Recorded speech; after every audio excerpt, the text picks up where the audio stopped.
पुण्याच्या खडकवासला धरण परिसरात संततधार पाऊस सुरू असल्याने धरणातून विसर्ग वाढवणार। खडकवासलातून 11,407 क्युसेकने विसर्ग होणार। पुणेकरांना सतर्कतेचा इशारा। खडकवासला धरण साखळीतील चारही धरणांच्या पाणीसाठ्यात वाढ। पानशेत धरण फुल तर वरसगाव आणि टेमघर ही 2 धरणं भरण्याच्या मार्गावर। पुणे जिल्ह्याला पाणी पुरवणारं धरण जवळपास 100% भरायला सुरुवात। रात्रभर मुसळधार पावसामुळे धरणातील पाणीसाठा झपाट्याने वाढला। मुळशी धरणातूनही मुळा नदीत विसर्ग वाढवला। मुळा नदीपात्रात 2,460 क्युसेकने विसर्ग वाढवला। मुळा नदीकाठच्या गावांना सतर्कतेचा इशारा। उद्यापासून रायगड रत्नागिरीला ऑरेंज अलर्ट। कोकण घाटमाथ्यावर अतिमुसळधार पावसाची शक्यता तर पालघर आणि ठाणे जिल्ह्याला शनिवारी ऑरेंज अलर्ट। कोल्हापूरच्या राधानगरी तालुक्यात पुन्हा पावसाचा जोर वाढला। राधानगरी धरणाचे सर्व स्वयंचलित दरवाजे उघडले। राधानगरीतून 11,500 क्युसेकने विसर्ग। मुंबईत मागील 2 महिन्यात 86% पाऊस। गुरुवारीही मुंबईत मुसळधार पावसाचा अंदाज।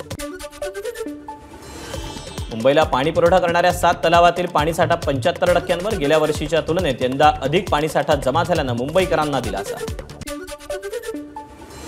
साताऱ्यातील कोयना महाबळेश्वर धरण परिसरात पावसाचा जोर। कोयना धरणात 85 टीएमसी पाणीसाठा। कोयना धरणातून 40,000 क्युसेकने पाण्याचा विसर्ग।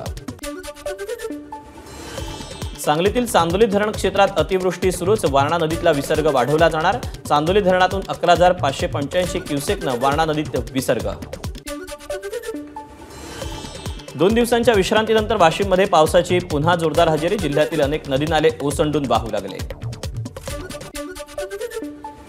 पुण्यात सुरू असलेल्या नदीकाठ विकास प्रकल्पाची आदित्य ठाकरेंकडून माहिती। प्रकल्पामुळे नदीची वहनक्षमता कमी झाली। नदीपात्रात बिल्डरांनी बांधकाम केलं, आदित्य ठाकरेंचा आरोप। रोजच्या रिमझिम पावसामुळे धुळे जिल्ह्यातील खरीप हंगामातली पिकं पिवळी पडायला सुरुवात। कपाशीवर मर रोगाचा प्रादुर्भाव, शेतकऱ्यांच्या अडचणीत वाढ। भंडाऱ्यातील गोसीखुर्द धरणाचा कालवा फुटला। लाखांदूर तालुक्यातील हजारो हेक्टर शेती पाण्याखाली। पश्चिम महाराष्ट्र आणि कोकणात जोडणाऱ्या अणुस्कुरा घाटात पसरली दाट धुक्याची चादर। घाटाची ड्रोन कॅमेऱ्याच्या माध्यमातून टिपण्यात आली ही नयनरम्य दृश्य। मुंबई शहर आणि उपनगराला जोडणाऱ्या शिव रेल्वे पूल आज मध्यरात्रीपासून वाहतुकीसाठी बंद। पूल पाडण्यासाठी किमान 3 महिन्यांचा कालावधी। IRS अधिकारी सुधाकर शिंदे यांची अखेर त्यांच्या मूळ ठिकाणी रवानगी। IAS नसतानाही मुंबई मनपात वर्णी कशी लागली, विरोधकांचा हल्लाबोल। सुधाकर शिंदेंच्या माध्यमातून मुख्यमंत्र्यांनी हवी ती कामं केल्याचा विरोधकांचा आरोप। अमोल मिटकर यांनी राज ठाकरे यांच्यावर टीका केल्यानं मनसैनिक नाराज। अकोल्यात मनसैनिकांनी अमोल मिटकरींची गाडी फोडली। अमोल मिटकरींच्या अकोल्यातल्या निवासस्थानी पोलीस बंदोबस्त वाढवला। जय मालुकार या मनसे कार्यकर्त्याचा मृत्यू झाल्यानंतर पोलीस बंदोबस्तात वाढ। लोकशाहीत मत व्यक्त करण्याचं स्वातंत्र्य आहे, लोकप्रतिनिधींवर हल्ला ही घटना निषेधार्थ। अमोल मिटकरींवर झालेल्या हल्ल्यावर रवी राणांची प्रतिक्रिया। हल्ला आणि गाडीवर तोडफोड प्रकरणी 8 मनसे कार्यकर्त्यांवर गुन्हा दाखल। अकोल्यातील सिव्हिल लाईन पोलिसांनी दाखल केले गुन्हे। मनसे कार्यकर्त्यांच्या हल्ल्यांना भीक घालत नाही, गाडी तोडफोडीवर अमोल मिटकरींची प्रतिक्रिया। महाराष्ट्राचं नाव घेतात आणि गुंडागर्दी करतात, हा भेकड हल्ला, अमोल मिटकरींची प्रतिक्रिया। मनसैनिकांनी राज ठाकरे यांच्या आदेशावरून हल्ला केला। हल्ल्यानंतर आमदार अमोल मिटकरींचा राज ठाकरेंवर आरोप। मिटकरींच्या गाडीवरील हल्ल्या प्रकरणातील आरोपी जय मालुकार यांचा मृत्यू। जय मालुकार यांचा हृदयविकाराच्या झटक्याने मृत्यू। मनसे कार्यकर्ते जय मालुकार यांच्या मृत्यूला राष्ट्रवादीचे कार्यकर्ते जबाबदार। जय मालुकार यांच्या नातेवाईकांचा गंभीर आरोप। अकोला तोडफोड प्रकरणातील मुख्य 2 आरोपी अटकेत। मनसेचे अकोला जिल्हाध्यक्ष पंकज साबळे आणि दुसरे पदाधिकारी सौरभ भगत यांना अटक, तर मुख्य सूत्रधार मनसेचे प्रदेश सरचिटणीस कर्णबाळा दुधबळे फरार। अमोल मिटकर यांच्या गाडीवरील हल्ल्याप्रकरणी गृहमंत्री फडणवीस यांनी मनसे पदाधिकाऱ्यांवर कारवाई करावी। राष्ट्रवादीचे आनंद परांजपे यांची बागडी। लायकी नसलेल्या अमोल मिटकरींना त्यांची लायकी दाखवली। मनसे जिल्हाध्यक्ष पंकज साबळे यांची हल्ल्याप्रकरणी प्रतिक्रिया। मुख्यमंत्री एकनाथ शिंदे 2 ऑगस्टला संभाजीनगरच्या दौऱ्यावर। मुख्यमंत्र्यांच्या उपस्थितीत सिल्लोडमध्ये महिला सशक्तीकरण अभियानाचा प्रारंभ। मराठा आरक्षणासंदर्भात गठीत केलेल्या शिंदे समितीला 31 डिसेंबरपर्यंत मुदतवाढ. कुणबी प्रमाणपत्र देण्याच्या संदर्भात समितीने इतर राज्यात जाऊन केला होता अभ्यास. विविध पक्षांच्या नेत्यांच्या इम्तियाज जलील यांच्यासोबत भेटीगाठी वाढल्या. अब्दुल सत्तार, राजू शेट्टी, बाबाजानी दुराणींनी घेतली जलील यांची भेट. अमित ठाकरे नाशिक दौऱ्यावर. विधानसभा निवडणुकीच्या पार्श्वभूमीवर अमित ठाकरेंचा दौरा. मनोज जरांगेंना आपण मानतो. मराठा समाजासाठी त्यांनी काम केलं. न्यायालयात टिकेल असं आरक्षण देण्याबाबत सरकार कटिबद्ध. लातूरमधल्या भाजप कार्यकर्त्यांच्या बैठकीत अशोक चव्हाणांचं वक्तव्य. आज मराठा ठोक मोर्चाचे नेते रमेश केळे उपमुख्यमंत्री अजित पवारांच्या देवगिरी बंगल्यावर धडकणार. ओबीसी मधून मराठ्यांना आरक्षण देण्याबाबत विचारणा करणार. जरांगेंच्या मागणीला समर्थन आहे की नाही हे भाजप नेत्यांनी स्पष्ट करावं. प्रकाश आंबेडकरांची मागणी. तर ओबीसी आणि मराठा आरक्षण वेगळं असावं या भूमिकेवर वंचित ठाम. ठाकरे गटाच्या शाखा प्रमुखांच्या मुंबईच्या वांद्रेमध्ये रंगशारदात बैठकीला पक्षप्रमुख उद्धव ठाकरे उपस्थित राहून मार्गदर्शन करणार. मराठ्यांना दिलेली कुणबी प्रमाणपत्र रद्द करण्यासह इतर मागण्यांसाठी नांदेडमध्ये ओबीसी आंदोलक आक्रमक. पोलीस भरतीत ईडब्ल्यूएस अंतर्गत उमेदवारी करणाऱ्या मराठा उमेदवारांना तात्पुरती स्थगिती. मराठा आरक्षणाचा गोंधळ कायम असल्यानं अप्पर पोलीस महासंचालकांचं संबंधित विभागांना पत्र. महिला आयोगाच्या अध्यक्षा रुपाली चाकणकर यांनी उरण प्रकरणातील कुटुंबियांची भेट घेतली. दोषींवर कठोर कारवाईचं दिलं आश्वासन. यशस्वी हत्या प्रकरणातील आरोपी दाऊद शेख याला कर्नाटकातून अटक केल्यानंतर आज कोर्टात हजर करणार. खटला फास्ट ट्रॅक कोर्टात चालवला जाईल. मुख्यमंत्र्यांची ग्वाही. राज्य महिला आयोगाकडून यशस्वी शिंदे हत्याकांडाची दखल. उरण पोलिसांकडून मागवला अहवाल. उरणमध्ये यशस्वी शिंदे तरुणीच्या झालेल्या हत्येचे मुंबईत पडसाद. 1 ऑगस्टला कांजूर आणि भांडूप बंदची हाक. उरणमधील पीडितांबद्दल चकार शब्द न बोललेल्या सुप्रिया सुळे दररोज दादांबद्दल कपोलकल्पित बाष्कळ विधानं करून चर्चेत राहण्याचा प्रयत्न करतात. त्यांना मुख्यमंत्री पदाचे डोहाळे लागलेत. रुपाली चाकणकरांचा टोला. पूजा खेडकर यांचा अटकपूर्व जामिनासाठी दिल्लीच्या पटियाला हाऊस कोर्टात जामीन अर्ज. यूपीएससीच्या तक्रारीवरून दिल्ली पोलिसांनी दाखल केलेल्या गुन्ह्यात अटक टाळण्यासाठी जामीन अर्जावर सुनावणी.